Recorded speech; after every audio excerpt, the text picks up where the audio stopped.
والآن نعطي الكلمة للسي عبد الإله بن عمو حول موضوع الماء، دخل الماء بالطاقة الشمسية. فليتفضل السي عبد الإله مشكورا. شكرا سي أجرد. نبارطاجي l'écran. Salam alaikum. Salam. C'est Agre, c'est bon. C'est bon. L'écran est partagé. Oui. Je tiens tout d'abord à remercier l'UNIM et en particulier M. Azhish de nous avoir donné cette opportunité de se rencontrer et de partager chacun une partie sur les énergies renouvelables. Le plan de la présentation sera comme suit. Une introduction, un mot sur l'énergie solaire, le système de pompage, les générateurs photovoltaïques, l'adaptateur, le système moteur-pompe et le réservoir. Et je vais conclure par conclusion et perspective.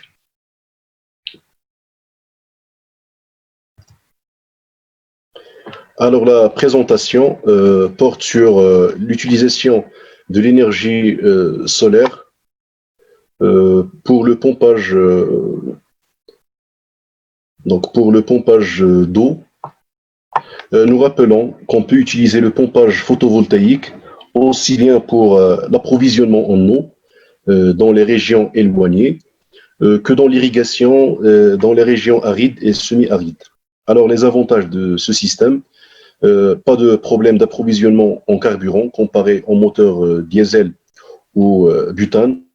Et en plus, il n'y a pas de pollution directe, à part la pollution en usine lorsqu'on fabrique ces panneaux. Les inconvénients, c'est les coûts initiaux élevés comparés au moteur diesel ou butane. Surtout que le gaz butane coûte moins cher puisqu'il est subventionné par l'État, donc c'est pas encore la parité de faire une comparaison. Un autre inconvénient, c'est l'intermittence du pompage, car il dépend du niveau d'ensoleillement.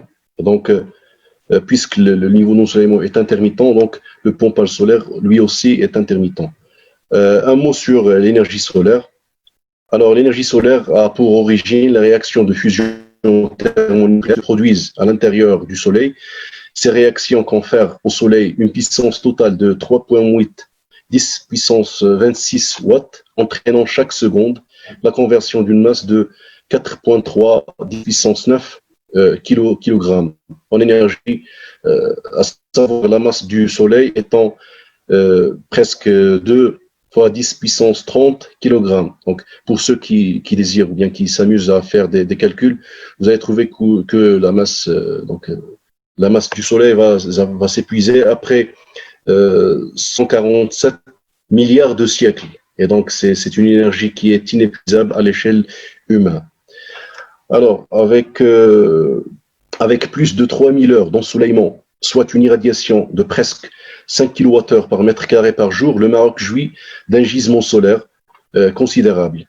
Presque 85% du territoire reçoit annuellement plus de 2 MWh par mètre carré. L'utilisation d'un système de pompage serait une solution prometteuse. Alors, nous avons le panneau solaire photovoltaïque qui donne de l'énergie, un adaptateur pour adapter la tension ou pour tirer le maximum de puissance.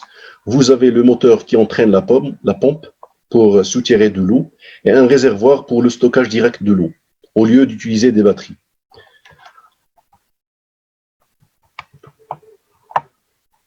Donc, on passe au schéma équivalent de la cellule qui est une jonction PN. Vous savez, puisque c'est une jonction PN, donc par conséquent, le schéma équivalent comprend une diode et une résistance série par rapport à la résistance de contact, une résistance parallèle par rapport aux pertes internes dans le semi-conducteur. Alors, la caractéristique montre qu'il y a un point maximal, vous le voyez ici, un point maximal, donc, où la puissance est maximale. Donc, c'est une raison qu'on utilise l'adaptateur ou ce qu'on appelle un régulateur MPPT, Maximum Power Point Tracker, qui permet le fonctionnement au point où la puissance est optimale. Donc, l'adaptateur, c'est un convertisseur statique qui permet de passer du continu en alternatif, il contient souvent un régulateur pour permettre le fonctionnement du panneau photovoltaïque au point où la puissance est maximale et qui doit être dimensionné correctement parce que lui-même, il consomme de l'énergie et donc il affecte le rendement global du système. Aussi, il affecte la fiabilité du système puisqu'il requiert la maintenance, donc il affecte la maintenance et du coup, il affecte la fiabilité du système. Donc, donc la chaîne de conversion contient ce convertisseur entouré par la commande MPPT. L'onduleur peut être monophasé ou triphasé selon la puissance. Plus la puissance est grande, plus on a intérêt à utiliser le triphasé. Le moteur pompe. Concernant les moteurs utilisés, le débit des pompes est proportionnel, donc proportionnel à la vitesse, et le couple varie en fonction de la hauteur manométrique, la hauteur pour laquelle on soutire l'eau. Pour la pompe volumétrique, vous voyez, donc les caractéristiques montrent que donc le couple est constant et le débit il est proportionnel à la vitesse. Ces pompes sont utilisées dans les grandes profondeurs à petit débit. L'avantage, c'est qu'ils ont, comme j'ai dit, un couple constant et donc le débit il est proportionnel à la vitesse. Donc pour la pompe centrifuge,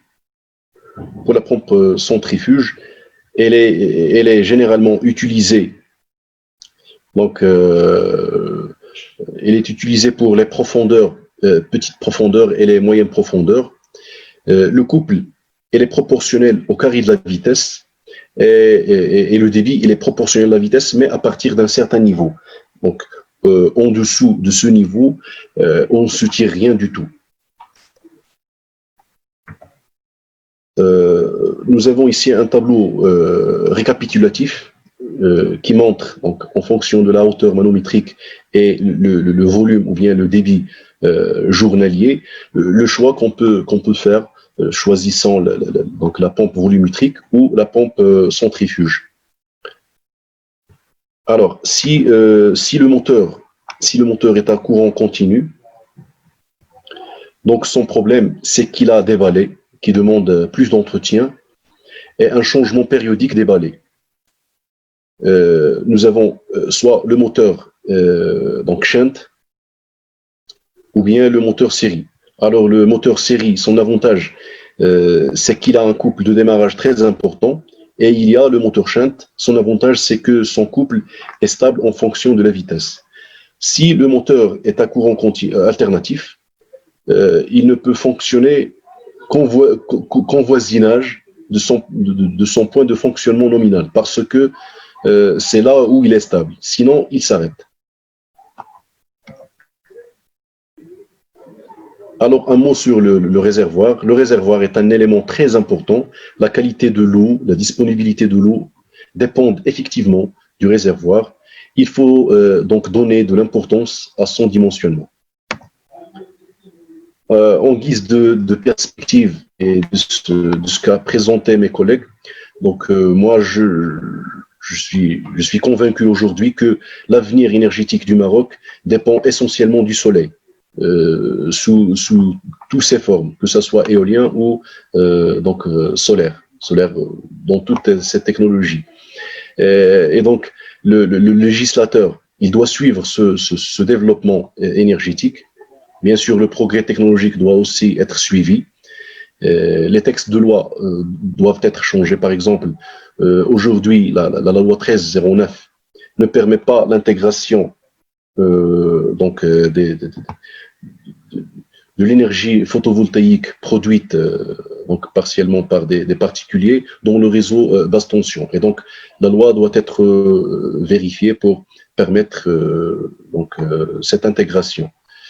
Et donc, c'est terminé. Voilà, c'est terminé. Je vous remercie de votre attention.